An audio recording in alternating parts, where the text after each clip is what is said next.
Welcome back to the Deep Dive. Today, we're zeroing in on a city that feels almost suspended in time, yet absolutely buzzes with life today. Bruges, Belgium. That's right. It's often called the Venice of the North, which, really hints at those famous canals and its incredibly preserved historic core. Exactly. And to really get a handle on how Bruges became this Bruges, the one we know today, we've been digging into a couple of really fascinating sources. We've got excerpts from Bruges, a European jewel through time, which gives us that big sweep of history. Yeah, the long view. And then we have the complete guide to enchanting Bruges, which really grounds us in what the city feels like now, the modern experience. So our mission in this deep dive is basically to pull out the key insights, maybe some surprising facts from both of these. We want to understand that whole journey. Right, how it went from its very earliest beginnings to this beautiful, complex city it is today, mixing its amazing past with a really vibrant present. Okay, so let's picture those canals, the cobblestones, and let's dive in. Where do we start? The very beginning. Let's do it. The history source takes us way back. Long before the medieval stuff everyone pictures. We're talking prehistory. Okay. Signs of human activity in the Bronze and Iron Ages. And then things start to take shape more in the Roman era, being located, crucially, near the North Sea. So it wasn't just an empty space. It had some pull, some early importance, maybe just its location. Precisely. And the name itself, Bruges, seems to give us a massive clue about that early role. The source suggests it likely comes from the Old Norse word brygja. Brygja, and what does that mean? Well, that's the key detail, really. It translates to landing place or jetty. Okay, so right from the name, it's tied to the water, to docking boats, maybe trade. Exactly. It tells us this spot was significant for water travel, connecting into the sea, even way back then. Now, after the Roman Empire sort of faded, things got a bit chaotic, unstable. As they did in many places. Right. But you also had new cultural influences coming in, Germanic tribes, Franks settling the area. There was a period of flux. But then comes a really pivotal moment, according to the history source, in the 9th century, with a specific figure. Yes, Baldwin I. He was the first Count of Flanders, and he faced a serious problem. Viking raids. Constant threat from the sea. Okay, so defense becomes paramount. Absolutely. His crucial move was strategic. Build a fortress, and he chose the location very carefully right along the River Ray. He saw its defensive potential. And the sources really stressed that this wasn't just about defense, was it? It was like the seed crystal for the city. That's a great way to put it. The fortress provided security, which then attracted people. It became a safe haven. So it wasn't just a military outpost. It evolved into a key defensive and trading hub. Right, because safety allows for other things to grow. Precisely. People felt secure enough to settle. Artisans saw opportunities, merchants too. That single fortress really laid the groundwork for urbanization, for everything that Bruges would become. Okay, so the fortress offers safety, people start gathering. What happens next, say from the 10th century onwards? How does it grow from that fortified spot into a real town? Well, that security draws in more and more settlers, like you said. You get artisans, merchants, all the people needed to support a growing community. But the real magic ingredient, the source makes clear, was the Zwin. The Zwin. I've read about that. This was a natural tile inlet, right, connecting Bruges straight to the North Sea. Exactly. And this was huge. It gave Bruges unparalleled access for sea trade at a time when that was critical. Think of it as a natural superhighway to international commerce. While other places might have been more landlocked or had trickier river access. Right. Bruges had this direct line. And the Counts of Flanders, they weren't blind to this. They actively supported it. How so? Well, the source notes they encouraged trade, supported merchants. Bruges got its city charter pretty early on, early 11th century, which formalized its status, gave it privileges as a proper urban center. And there must have been an economic driver. What was powering this growth? One word, really. Wool. Specifically, the wool trade. A lot of it was imported, especially from England. And then Bruges developed this massive, incredibly profitable textile industry that became the absolute core of its wealth. So this wasn't just local crafts. This textile wealth started pulling in people from all over. Oh, absolutely. It turned Bruges into a magnet. The sources detail how merchants and, crucially, financial institutions from across Europe started setting up shop there. Like who? Well, think big players. The republics of Genoa and Venice had representatives. The Hanseatic League, that powerful trading network from the Baltic, had a major base there. They established their own quarters, their trading posts. Wow, so it becomes truly international, a cosmopolitan hub very early on. Totally. Centered around those main squares, Mark of the Burg, which were just buzzing with activity, languages from all over Europe. And all this wealth and population growth must have changed the city physically, too. Yeah. This is where the canals come in. Yes, exactly. Canal building really kicks off during this period. And they weren't just, decorative. They were vital infrastructure. For moving goods. For moving goods within the city, connecting different areas, linking up to the wider water network. Super practical. But yes, they also massively contributed to that Venice of the North image, even back then. And it wasn't just about money and trade. The source mentions other kinds of growth. Yeah, definitely. That wealth started supporting institutions beyond commerce. You see the rise of Latin schools, scriptoria, where monks and scribes copied manuscripts. So, literacy, education starting to flourish too. Yes. Bruges was becoming a center for learning and culture, not just trade. It was really laying the foundations for that cultural explosion that was still to come. Which brings us neatly to what the history source calls the absolute golden age. We're talking 13th, 14th centuries. That's the period. This is Bruges at its absolute peak. The sources describe it as one of the most powerful, wealthiest cities in Europe, not just in Flanders, in Europe. A genuine international metropolis. Still powered by that Flemish cloth trade. Still central, yes. But now with this huge international reputation, its trade fairs were famous across the continent. And those financial institutions we mentioned earlier, they became even more dominant. How so? Well, you had major Italian banking families, like the Medicis from Florence, running significant operations in Bruges. The Hanseatic League had one of its most important foreign offices, a contour, right there. So it's not just about goods changing hands anymore. Exactly. The sources really emphasize this point. This concentration of international finance was pioneering things. They were developing financial techniques, systems for credit, insurance, laying the groundwork for what we'd recognize as early modern capitalism. That's a huge claim. So Bruges wasn't just selling cloth, it was innovating financially. That's the argument in the source, yes. Yeah. A key hub for financial innovation. And all this wealth, this international connection, it fuels something else Bruges is famous for. Art. This is the era of the Flemish primitive. Oh yes, an absolutely revolutionary period in art history. You have painters like Jan van Eyck, Hans Memling, just giants of the era. What was so revolutionary? The technique. The source highlights their incredible mastery of oil painting. It allowed for this unprecedented level of detail, realism, luminosity. Yeah, it just blew people away. And Jan van Eyck himself, he lived and worked right there in Bruges during its heyday. Wow, so the city's wealth wasn't just, locked in vaults. It was actively funding this incredible artistic flowering. You can literally see the wealth in the buildings from that time too, can't you? Absolutely. You look at landmarks that still stand today, like the incredibly imposing Belfry of Bruges or the medieval St. John's Hospital. These are direct reflections of that golden age prosperity, that civic pride. And society was becoming more complex too. Guilds. Yes, the guilds became very powerful, regulating trades, controlling quality. The city administration grew highly sophisticated. It was a period of extraordinary wealth, influence, relative peace. But, history rarely stays still. Things were bound to change. Right. And the sources detail a pretty significant shift, a turn of the tide, starting towards the end of the 15th century. The boom times couldn't last. What does the history source pinpoint as the main reason for Bruges starting to decline? It comes back to the Zwin, that very geographical feature that had been its greatest asset. A tidal inlet. Yes, it became its undoing. The source is crystal clear. The gradual silting up of the Zwin channel was catastrophic. Silting up, meaning it got shallower. Exactly. Filled with sand and silt over time.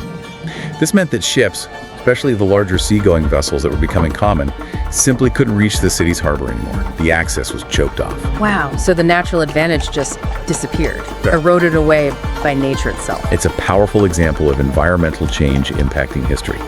And the consequences were immediate and severe, a major economic downturn. Because trade couldn't get in easily anymore. Right, trade routes shifted. Other cities, particularly Antwerp, which sits on the deep Scheldt River, started gaining the advantage that Bruges was rapidly losing. Antwerp had reliable deep water access. And it wasn't just the geography, was it? There was political trouble brewing, too. Yes, that compounded the problem. The period after Mary of Burgundy died in 1482 was very turbulent. Bruges got involved in resistance against the new Habsburg ruler, Maximilian of Austria. How did that end? Not well for Bruges. It led to rebellion, Maximilian eventually imprisoning city leaders, imposing tighter controls, economic penalties. So political instability on top of the economic woes. And then the 16th century brought even wider conflicts to the region. Oh, yes. The Protestant Reformation kicked off huge religious strife across Europe, and Flanders became a major battleground in the 80 Years' War between Spain and the rebellious Dutch provinces. So war comes right to their doorstep. Absolutely. The sources talk about persecution, immense hardship for the ordinary people, and critically, a brain drain. Many skilled artisans, wealthy merchants, intellectuals, people vital to the city's economy and culture fled the violence and instability. So you've got the port silting up, political repression, war, and the loss of talented people. What's the combined effect? The source describes it pretty bluntly. The collapse of the once mighty textile industry, a massive drop in population, and Bruges essentially shrinking into what the history book calls a provincial backwater, a shadow of its former self. But here's the twist, the really fascinating paradox that the source highlights. This very decline, this period of being ignored and impoverished, actually saved Bruges in a way. This is one of the most striking points. Yeah. Because Bruges lost its economic importance, its dynamism. It was largely bypassed by the big waves of modernization and industrialization that transformed other European cities in the centuries that followed. Meaning There wasn't the money or the need to tear down the old medieval buildings to build factories or widen new boulevards or grand 19th century apartment blocks. So while cities like Paris or London or Brussels were constantly rebuilding and expanding, Bruges just sort of stopped. In essence, yes. Its medieval street plan, its churches, the guild halls, the merchant houses, they survived largely intact. Not because of some grand conservation plan back then, but simply through neglect and a lack of development pressure. It became almost accidentally this incredibly preserved medieval cityscape. A time capsule. Exactly. A treasure waiting to be rediscovered. So the 17th and 18th centuries are described as pretty quiet. Bruges is on the sidelines of the big European power shifts. Spanish Habsburgs, Austrian Habsburgs, French, Dutch. Totally peripheral. It was bypassed by the Industrial Revolution, which was taking off elsewhere. This period of being forgotten by the wider world was, paradoxically, what preserved its unique character. But life went on, presumably. Local traditions. Oh, sure. The sources note that even though its institutions were pretty modest by then, there was still local pride. People kept traditions alive, cared for their immediate surroundings. It wasn't dead, just dormant on the world stage. And then gradually, people started noticing it again. But not for trade this time. Right. Towards the end of the 18th century, you start getting the first trickles of a new kind of visitor, influenced by the burgeoning Romantic movement. What were they looking for? Not economic power, but history, atmosphere, beauty. They were drawn to places with a sense of the past. They started describing Bruges as, mysterious, melancholic, evocative of lost grandeur. Artists began sketching it. Writers started mentioning it. It set the stage for a whole new chapter. The Rediscovery, which really picks up steam in the 19th century. Driven largely by that Romantic fascination, you get more British and French tourists making the trip. Writers like William Makepeace Thackeray wrote about it. Artists, particularly the English pre-Raphaelites, found inspiration in its medieval aesthetic. And wasn't there one particular book that really put Bruges on the map for the cultural elite? Yes. The source singles out Georges Rodenbach's novel, Bruges la Mort, published in 1892. Bruges is the Dead. Quite a title. It presented this incredibly powerful, haunting, symbolic image of Bruges. Beautiful, melancholic, steeped in memory. It captured the imagination across Europe and really cemented its romantic reputation. So literature helps drive the revival. Was there also a physical effort happening in the city itself? Yes. Alongside this growing fame, the neo-Gothic architectural movement took hold in Bruges too. This involved careful restorations of actual medieval buildings. The Basilica of the Holy Blood is a key example mentioned. Restoring what was already there. Yes, but also some new construction in that Gothic revival style, like the provincial court building on the Markt. The idea was to enhance and unify that medieval feeling. So the city starts leaning into its history as its main asset. Tourism begins to emerge as a new economic force. Exactly, replacing the long-lost trade. It was gradual at first, but Bruges was consciously re-emerging, not as a port or industrial center, but as a cultural destination, a living monument. And this ties into local identity, too. The source mentions that, yes, a resurgence of local pride, a focus on Flemish culture and the Dutch language became part of this 19th century revival as well. Okay, then comes the 20th century. 2 world wars. How does this incredibly preserved, somewhat fragile-seeming city survive that? It's another near miraculous part of the Bruges story. Despite being occupied in both World War I and World War II, the historic center of Bruges largely escaped major physical destruction. That's remarkable given what happened to so many other historic European cities. How? Well, it wasn't a primary strategic military target in the way some industrial centers or major ports were. The source mentions nearby events like the daring British Zeebrugge raid in WWI, aimed at the coast, but the city itself wasn't flattened by bombing campaigns. And WWII. Similar story for the city center. There are even local accounts, mentioned in passing in the history source, suggesting that some German commanders towards the end of the war, recognizing the unique artistic and historical value of Bruges, may have deliberately avoided large-scale destruction during their retreat. Whether that's fully true or not, the result was it survived remarkably intact. Emerging from the wars, still looking like Bruges. So the post-war era, say from the 1940s up to the 1980s, what was the focus then? Very much on deliberate, careful preservation and cultivating its cultural identity. With the medieval core safe, Belgian and local authorities really invested in meticulous restoration work. So actively maintaining it now, not just letting it be. Exactly. Conserving the architecture, maintaining the canals, protecting the historic layout. It was about consciously safeguarding the heritage. And reviving local culture alongside the buildings. Definitely. There was a push to revive traditional crafts. Lace making is the prime example. The guidebook mentions the Cancentrum, the lace center, where you can still see artisans at work today. And the art legacy. Huge focus on that. Promoting the legacy of the Flemish primitives, developing the museums we still have today, like the Groningen Museum, which houses an amazing collection, and the Memling Museum in St. John's Hospital, showcasing those artistic treasures. In tourism during this time. It continued to grow steadily. But the sources suggest there was an awareness, even then, of needing to manage it carefully to avoid overwhelming the very character that people were coming to see. Any significant moments? A symbolic one was Bruges hosting a European summit meeting in 1975, a kind of recognition of its historical weight within Europe. And all this careful work, the preservation, the cultural focus, it all leads up to a major international recognition around the turn of the millennium. Yes, the culmination was in 2000 when the entire historic center of Bruges was designated a UNESCO World Heritage Site. Wow, the whole center. A whole medieval core. It was this huge international stamp of approval, recognizing its unique universal value and really solidifying its reputation as a world-class heritage destination and maybe even a model for conservation. Which brings us pretty much up to date and into the insights from the complete guide to enchanting Bruges. What's the picture it paints of Bruges today? It paints a picture of a city that's a massive global tourist, draw millions visit each year, but it's also a living city, home to around 120,000 people. The guide really emphasizes that charm is still the key word. The canals, the cobblestones. Absolutely. The romantic canals are central. The guide highlights the classic canal boat tours, usually about half an hour it says, as a fantastic way to see the architecture from water level, gliding under some of the 80-plus bridges. 80 bridges? Apparently so. And the guide points to specific spots, like the Rosenhood Kai, the Quay of the Rosary, as that absolute must-get photograph, the iconic view you see everywhere. Beyond just soaking up the atmosphere, what landmarks does the guide say visitors absolutely shouldn't miss? Well, the Belfry is top of the list, naturally. You can climb those 366 steps. Quite a workout, the guide warns, for just breathtaking panoramic views. Worth the climb, I bet. Definitely. Then there's the Basilica of the Holy Blood, famous for housing a vial said to contain drops of Christ's blood. Very important pilgrimage site. And the art.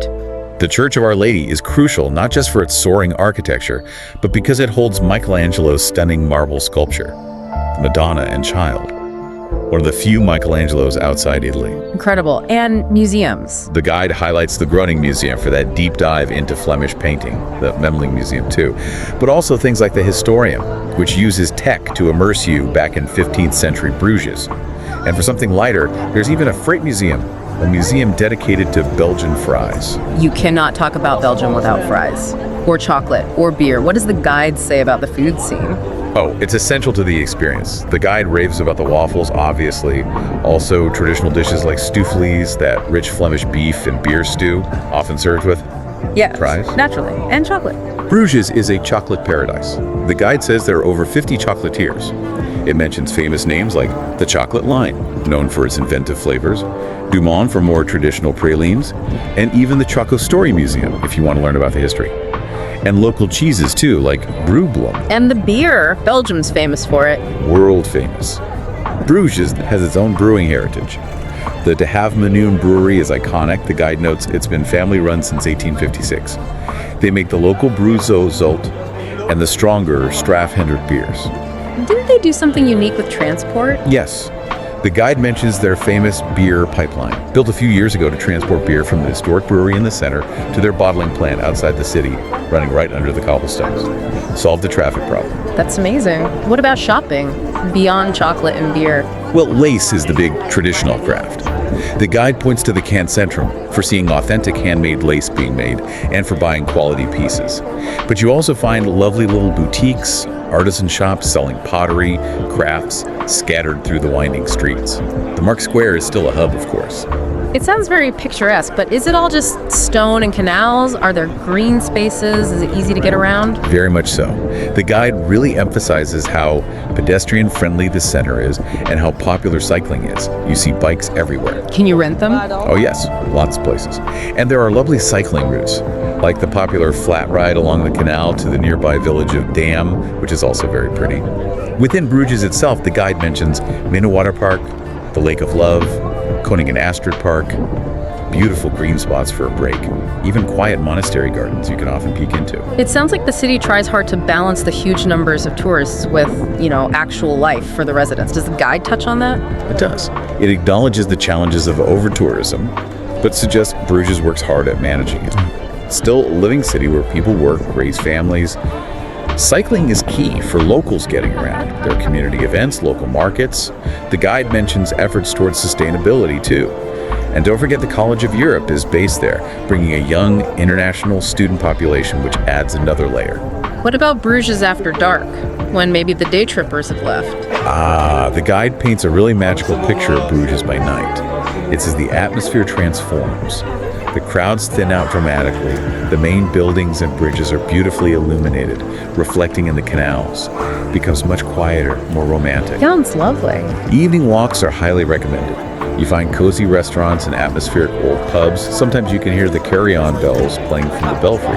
It's a different, perhaps more intimate experience of the city. So bringing it all together then, this epic journey from a simple landing place through a golden age, decline, preservation, revival, and now this modern, charming city described in the guide. Why does Bruges still resonate so much? What's the big takeaway? I think Bruges stands as this incredibly powerful symbol of European heritage, yes, but also of adaptation and resilience. Its story, as we've traced it, is like a miniature version of the continent's own history. How so? You see the rise of commerce, the peaks of artistic achievement, the impact of conflict and religious strife, periods of decline, and then this conscious act of rediscovery and preservation. It's all there. What lessons can we maybe draw from its story, based on the sources? Well, several profound things, I think. The sheer power of geography, how this wind could literally make and then break a city. The impact of political and economic change, definitely, but maybe most strikingly, the unexpected long-term value that can come from not constantly chasing the new, from deliberately preserving the past. In a world that often prioritizes demolition and rebuilding. Exactly. Bruges serves as a kind of model, the sources suggest, for sustainable heritage tourism, figuring out how to welcome the world while protecting the essence of the place and the quality of life for residents. It's a tricky balance. And its modern role, hosting the College of Europe. That adds another layer, doesn't it? It keeps Bruges connected to contemporary European ideas and dialogue, continuing, in a way, its centuries-long role as an international meeting point. It's absolutely clear Bruges is so much more than just a pretty museum piece. It's a living city that wears its incredible history with remarkable grace. From that simple brick, that landing place, to this globally recognized cultural icon. It's really been quite a journey, hasn't it? A place where the past isn't just remembered, you feel it in the present day.